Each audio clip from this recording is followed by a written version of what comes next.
Alright guys, so for today, for Thursday, we're going to be working on our introduction. Okay, so remember, when we do an introduction, it is the first thing our readers read. So we want to make sure we capture their attention with a lead sentence. So your introduction needs to start off with a lead sentence. You want them to continue reading, you want to grab their attention. Okay, so the first thing you can do, you can start it off with either a fact. So remember, a fact is something that can be proven as true. You can start it off with a question. This will allow them to go ahead and kind of start thinking. And so that's another way that you can start off your introduction. Or you can start it off with a quote.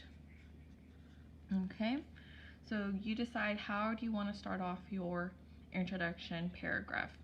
So I think I'm going to start mine off with a question, okay, and I will give you an example of mine here in just a bit.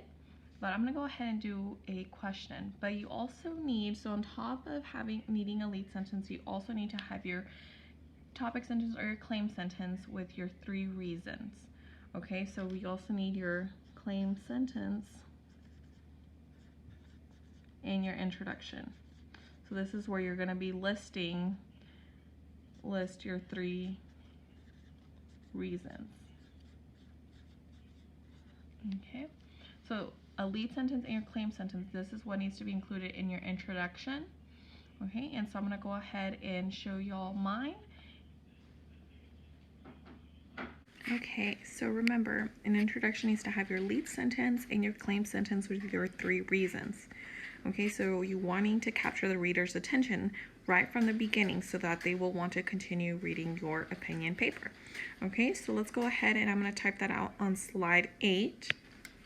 So remember, yesterday you worked on typing out your reasons and your examples. So as you can see, I have already finished mine off with my reasons and my examples. So one of my reasons was that I can work on my lessons anywhere and I can just take my computer.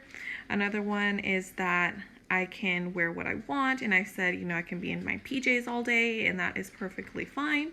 Another one of my reasons that I love on why I love virtual learning is because I can still Zoom with all of my students and coworkers. So and I gave an example on how we do Zoom lessons and show and tell. So those were my reasons and examples, but now we're gonna go ahead and start our introduction. Okay, so I mentioned earlier, you can have a fact, a question, or a quote for your introduction, but I went ahead and I am doing I am going to do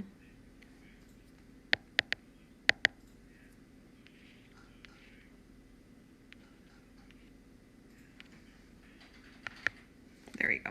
Okay, it's a little technical difficulties there for a second, but all right. So my introduction, I'm going to go ahead and start mine off with a question. Okay, so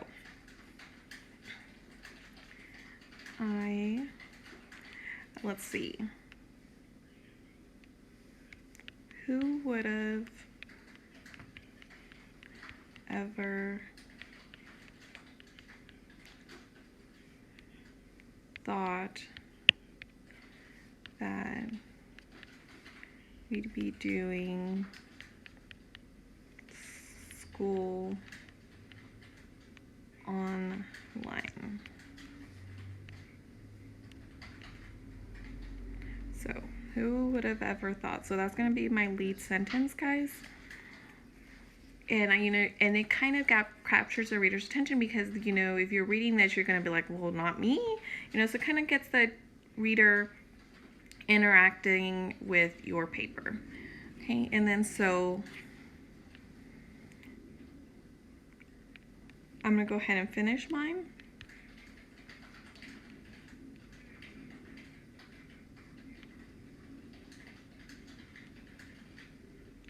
Not me. But now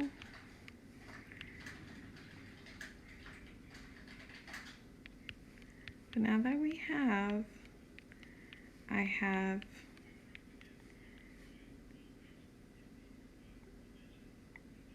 I like it because I can do my lessons anywhere.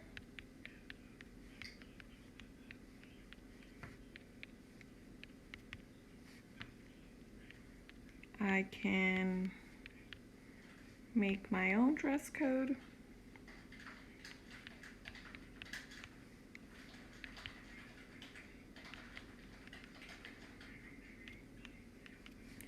And I can Zoom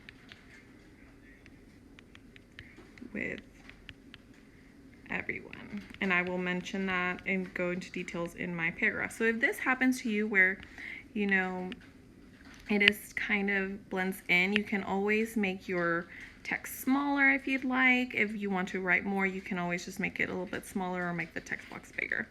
Okay, but that is my introduction. I made sure that I had started it off with a question, and then I mentioned my opinions and mentioned my 3 reasons.